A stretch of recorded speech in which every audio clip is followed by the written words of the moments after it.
तो बच्चों, जैसा कि हमने आप सभी को दार्जिलिंग लेक के बारे में बताया, तो दार्जिलिंग लेक के बाद हम जिस नदी के सामने भी खड़े हैं, ये यहाँ की सबसे बड़ी नदियों के रूप में जाना जाता है। इसे सामान्य तौर पर गंडक नदी कहा जाता है ना सर? बिल्कुल। कुछ नदियों के, इस नदी के बारे में कुछ खास विशेषताएं बताइए बच्चों को। बताने का प्रयास जारी रहेगा हम लोगों का, है ना, क्योंकि हमारे साथ जब भी तौसीफ सर रहते हैं तो कुछ जानकारी मिलती भी है और घूमने का भी मौका मिल जाता है हम लोगों का। ठीक है, लेकिन घूमने के पर्पज़ से बात करें तो घूमते भी थे हम लोग, तो कुछ नॉलेज अचीव करने के साथ साथ, है ना। तो कुछ चलो जानकारी बताते हैं इस नदी को लेकर के। पहले इस नदी को आप देखो, कवर करो, देखो कितनी लंबी चौड़ी नदी आप देख रहे हो ना। पहाड़ की चोटियों से निकलती हुई ये नदी सीधे बिहार को सींचते हुए आगे बढ़ रही है। तो चलो पहले कुछ इन्फॉर्मेशन लिया जाए इसके बारे में, है ना। तो जहाँ हम लोग खड़े हैं ना, ये तो तराई का मैदानी इलाका है ना। तो तराई का, क्योंकि नेपाल है, नेपाल के ऊपर का जो नीचे हिस्सा तो क्या होता है, मैदानी इलाका होता है। तो मैदानी इलाकों में ना, तो इस मैदानी इलाकों में इस नदी का नाम होता है नारायणी नदी। क्या नाम मैंने बोला बच्चों, ध्यान सुनो, नारायणी नदी मैंने बोला है ना। फिर इस नदी को ना, जहाँ से इसका उद्गम स्थल है ना, यानी नेपाल की बात करें तो नेपाल में जो हिमालय की चोटियाँ देख रहे हो ना, हिमालय चोटियाँ, उस हिमालय की चोटी जो जब ये नदी निकलती है ना, हिमालय में जब तक ये रहती है, हिमालय में इस नदी का नाम क्या होता है, सालग्रामी है ना। क्योंकि सर आपको पता ही है सालग्रामी नाम से नेपाल में जानी जाती है। अब मैदानी इलाकों में बात करें तो इसका नाम क्या, नारायणी नदी है। और कुछ और भी बातें हम लोग बात करें तो इसको गंडक नदी भी कहा जाता है ना। कभी लोग इसे बड़ी गंडक भी कह देते हैं ना। और अक्सर तो बिहार में इसी नदी की वजह से हमने सुना है बाढ़ के खतरे में बहुत ज्यादा है ना।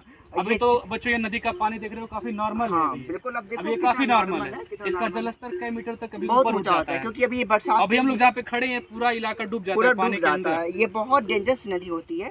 ठीक है, तो आपने भी क्या देखा कि इस नदी का नाम क्या था, नेपाल में सालग्रामी था, मैदानी इलाकों में नारायणी था और गंडक नदी भी कहते थे। थोड़ा सा महाकाव्य की बात करें, महाकाव्यों में अपने धर्म की बात करें, धर्म ग्रंथ में, तो धर्म ग्रंथ में ना इसको सदा नीरा भी कहा जाता था। कुछ यूनानी लेखक थे जिन्होंने महाकाव्यों में, बिल्कुल। कितनी इंटरेस्टिंग बात है कि आप जरा देखो, सदा नीरा कितनी अच्छी, नीर का मतलब तो पानी होता ही है।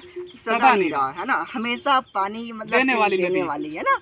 कितनी अच्छी जानकारी हम लोगों ने भी अचीव किया इस बारे में। गर्मियों के मौसम में हालांकि हमने देखा है कभी कभी नदी सूख जाती है, लेकिन अधिकतर क्षेत्रों में नदी का पानी ऐसे ही बहता रहता है। बिल्कुल। ये हम लोग एक चीज और देख रहे हैं, और इसकी लंबाई जो मैक्सिमम कही जाए कितनी है सर? ये 1310 नियर अबाउट 1310 किलोमीटर 1310 किलोमीटर लंबी ये नदी है। ठीक है, ये नेपाल से निकलती है और ये बिहार में जाकर के ना, बिहार में जो बिहार की कैपिटल पटना ना, पटना के समीप क्या होती है, ये नदी गंगा नदी से जाकर के मिल जाती है।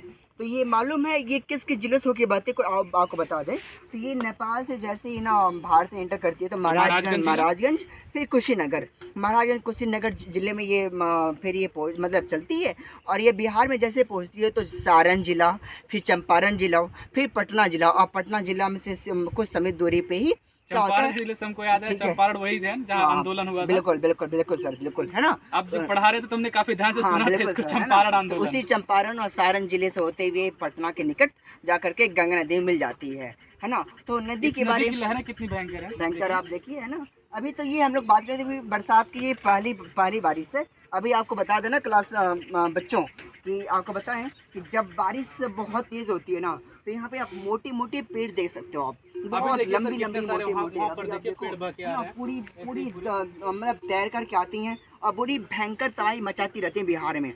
ये अधिकतर तो मैदानी इलाकों में तबाही लेके आती है, क्योंकि अब देखो ना कितनी लंबी चौड़ी है। ये यूपी का और बिहार का बॉर्डर तय करती है। ये हमारे उस बिहार है, हाँ, उस पर बिहार है और इस पर हम लोग यूपी में खड़े हैं। कितना अच्छा सहयोग है, बीच में नदी, यूपी और उधर बिल्कुल ये बॉर्डर तय करती है। तो ये कितना खूबसूरत नज़ारा है हम सभी के लिए, क्योंकि आज प्रकृति भी अच्छी है, सर मौसम भी काफी अच्छा है।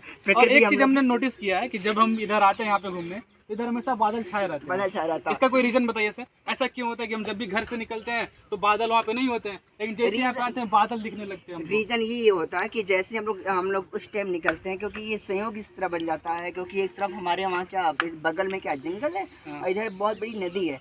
तो ये जंगल और नदी का जो संयोजन होता है ना, इस वजह से हम लोग बात करें कि थोड़ी सी धूप की अधिकता हम लोग देखने को नहीं पा पाते हैं, है ना। तो ये सब बहुत सारी इन्फॉर्मेशन है। मैंने आपको बताया नारायणी नदी, फिर सदा नीरा, फिर शालग्रामी नदी, गंडक तो नदी। क्या सर नदी त्रिवेणी नदी से जुड़ कर आती है? बिल्कुल बिल्कुल बिल्कुल बिल्कुल, ये सर आपने बहुत अच्छा क्वेश्चन पूछा। क्या चीज़? त्रिवेणी नदी, है ना। अभी हम लोग बगल में चले हैं थोड़ा सर सा। पहले हमको ये बताइए, त्रिवेणी को त्रिवेणी नदी ही क्यों बोलते हैं? क्यों कहते हैं? क्योंकि त्रिवेणी नदी में क्या है, 3 नदियों का संगम है, और उस 3 नदियों में एक गंडक नदी आती है, फिर उधर से 2 नदियां और हैं, है ना। तो वो 2 नदी और ये नदी, 3 नदियों का संगम होता है। और वो त्रिवेणी जो नदी है ना, तो उस 3 नदियों में सबसे बड़ी नदी जो है ये गंडक नदी ही मेरी मानी जाती है। और गंडक नदी जो अभी हम लोग के समीप से ये अभी ये गुजर रही है, ठीक है, यही गंडक नदी। हम लोग की बात करें, ऐसे बात करें तो भारत क्या है, भारत में इतने सारे नदी तंत्र हैं।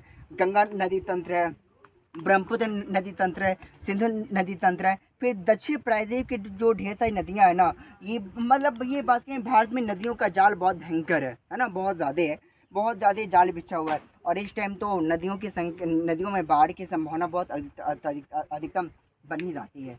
सर आपकी नज़र में और भी क्वेश्चन जो आपके दिमाग में मतलब गूंज रहे हो? हम तो ये सोच रहे हैं सबसे अच्छा रहता है इसे हम बांध बना के बिजली पैदा करते हैं, संभव है? बिल्कुल बिल्कुल बिल्कुल बिल्कुल बिल्कुल। सर ऐसा नहीं ना कि ये नदी क्योंकि नेपाल से बह के आ रही है, यहाँ पे अगर हम बांध बनाए तो नेपाल वाले हमको कुछ कहें?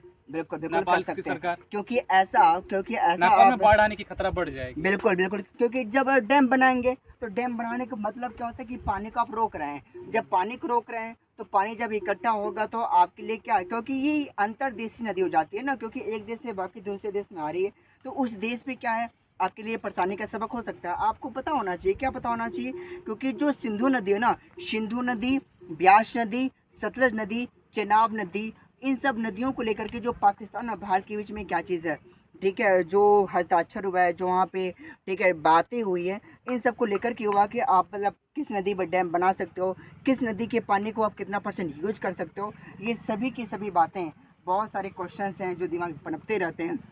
हम लोग आने वाले फिर और भी सारी वीडियोस में बातें करेंगे और आपसे कुछ चर्चाएं करेंगे। तो बच्चों इस नदी का एंजॉय करो, अच्छे से इस पूरी नदी को देख लो। मैं अपने कैमरामैन से कहूँगा इस नदी के पूरे नज़ारे को हमारे प्यारे बच्चों को खूब अच्छे से दिखाएं, ताकि इन बच्चों को समझ में आए कि ये नदी वास्तव में कितनी भयंकर है। देखने में तो अच्छा लग रहा है।